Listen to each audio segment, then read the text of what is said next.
আসসালামু আলাইকুম।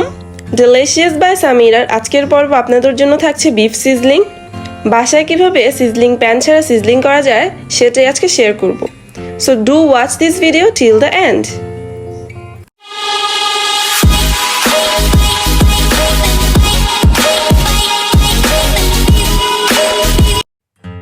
সো ফার্স্টে অবভিয়াসলি আমাদের বিফ লাগছে। আমি এখানে হাফ কাপ বিফ নিয়েছি, একটু চিকন লম্বা করে কেটে নিয়েছি।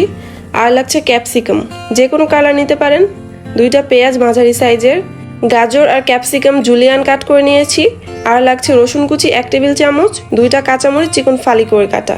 প্রথমে বিফটা ম্যারিনেট করার জন্য আদা রসুন বাটা নিলাম হাফ চা চামচ, গোলমরিচের গুঁড়া হাফ চা চামচ, সয়া সস 1 চা চামচ, লবণ হাফ চা চামচ আর মরিচের গুঁড়া 1/3 চা চামচ। সব কিছু ভালোভাবে মিশিয়ে ম্যারিনেট করব 1 ঘন্টার জন্য। এই সেম প্রসেসটা ফলো করে আপনারা চাইলে চিকেন দিয়েও সিজলিং করতে পারেন। এবার একটা সস রেডি করে নিব যাতে রান্নার সময় ঝামেলা না হয়। এর জন্য টমেটো সস নিলাম 3 চা চামচ, হোয়াইট ভিনেগার 1 চা চামচ, সয়া সস 1 চা চামচ, ওয়েস্টার সস 2 চা চামচ, green chilli sauce and sweet chilli sauce 1 চা চামচ আর 1 চা চামচের মতো চিনি দিয়ে ভালোভাবে মিশিয়ে এটাকে এক সাইডে সরিয়ে রাখবো। এবার যে বিফটাকে ম্যারিনেট করে রেখেছিলাম সেটা বের করলাম। এবার এতে 2 চা চামচ কর্নফ্লাওয়ার দিয়ে ভালোভাবে মিশিয়ে শ্যালো ফ্রাই করে নেব বিফটা মোটামুটি সিদ্ধ করার জন্য। যদি চান তাহলে এখানে ডিম দিতে পারেন আর বিফটাকে স্টিম করেও সিদ্ধ করে নিতে পারেন। এবারে চুলায় একটা প্যান বসিয়ে এর মধ্যে রান্নার সয়াবিন তেল দিলাম 4 টেবিল চামচের মতো। এবার একে একে বিফ স্লাইসগুলো ফ্রাই করে নিতে হবে। যেহেতু বিফ কুক হতে একটু সময় নেয় তাই মিডিয়াম টু লো ফ্লেমে ঢাকনা দিয়ে ঢেকে 20 মিনিটের মতো রান্না করে নিব। আর প্রথমে যে বলেছিলাম স্টিম করেও বিফ সিজলিং করা যায়, যদি স্টিম করেন তাহলে কিন্তু ডিম দেওয়া যাবে না। আমি 2-3 বার ঢাকনা দিয়ে ঢেকে বিফটা মোটামুটি সিদ্ধ হওয়া পর্যন্ত রান্না করে নিয়েছি। এবার একটা বাটিতে উঠিয়ে নিলাম। আর এদিকে সিজলিং করার জন্য চুলা একটা প্যানে রান্নার তেল দিলাম 1.5 টেবিল চামচ। এবারে কুচি করে রাখা রসুন দিয়ে দিলাম। রসুনটা যখন একটু গোল্ডেন হয়ে আসবে এর মধ্যে একে একে গাজর আর ক্যাপসিকাম দিয়ে দিব। আর চাইনিজ রান্নার সময় চুলার জাল হাইতে রেখেই রান্না করতে হয়। এবার এই সবজিগুলো 2-3 মিনিটের মতো সটে করে নিব। দেন আগে থেকে ফ্রাই করে রাখা বিফগুলো দিয়ে দিলাম আর সাথে সেই পেঁয়াজের কলিগুলোও দিয়ে দিলাম। এবার এই সব কিছু ভালোভাবে মিশিয়ে 2-3 মিনিটের মতো রান্না করে নিব। আর তারপর সেই কুচি করে রাখা কাঁচামরিচটাও দিয়ে দিব।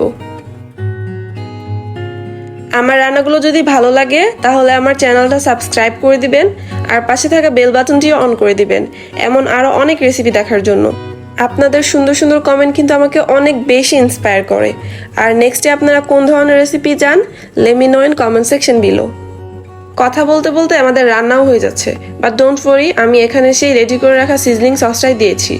এখন সব কিছু ভালোভাবে মিশিয়ে নিলাম আর এদিকে হাফ কাপ নর্মাল পানিতে 2 চা চামচ কর্নফ্লাওয়ার গুলিয়ে দিয়ে দিলাম। এবার সেই সস রাখার বাটিটা দিয়ে 1/4 কাপ পানি দিয়ে দিলাম।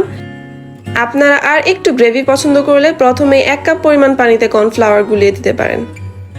এবারে চুলা থেকে নামিয়ে রাখছি আর সিজলিং এর মেইন পার্ট শুরু হবে এখন। এর জন্য আমি একটা স্টিলের প্যান চুলায় দিয়ে চুলার জাল একদম হাই করে দিলাম। আপনারা এখানে ননস্টিকের প্যানও ইউজ করতে পারেন। এবারে প্যানটাকে গরম করে নেব, একদম উত্তপ্ত গরম। এবারে সেই গরম প্যানটা 1 টেবিল চামচ বাটার দিয়ে দিলাম। এই কাজগুলো করার আগে অবশ্যই কিন্তু রান্নাঘরের জানালা দরজা খুলে দিবেন, না হয় ফায়ার অ্যালার্ম শুরু হয়ে যাবে। ওয়েট, আপনাদেরকে সাউন্ডটা শোনাচ্ছি। This is the main satisfying part of sizzling.